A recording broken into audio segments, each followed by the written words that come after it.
Okay, this is our condensing unit. We've got some dirty coils. This unit's about 7 years old.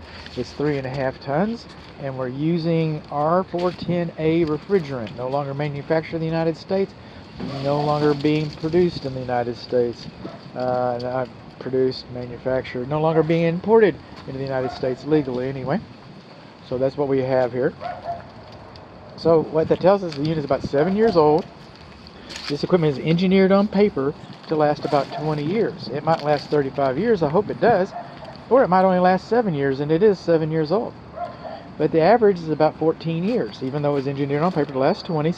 14 is what we give this type of equipment in this part of the country, and it's 7 years old. So that doesn't mean that doesn't need help, doesn't need work.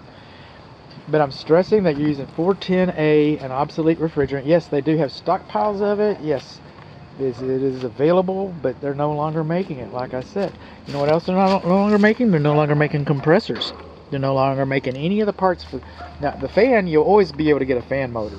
But anything else has to do with the 410A, all those parts are not being manufactured any longer.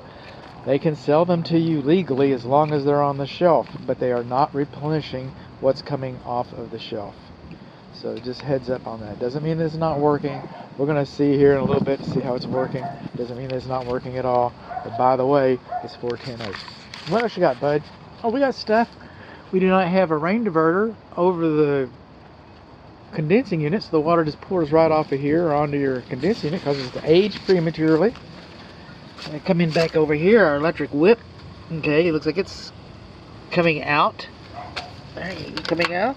It could be more. There's our data plate. This is the wrong type of insulation. This is the wrong type of insulation because it does that kind of stuff. And then our Schrader valve caps. Look that up in the dictionary. But those are supposed to be anti-theft Schrader valve caps. Our coils are supposed to be clean. We're supposed to have a robust insulation on our piping. This is our disconnect that's to the side. I like that. Let's take a look here, see what we got. Looks like it's laced up just fine. All right.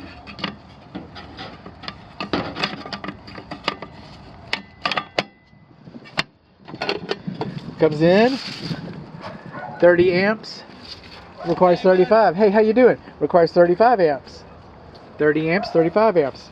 I already gave you a little speech about that. So my clients are here. But yeah, on a super hot day, this breaker will trip prematurely.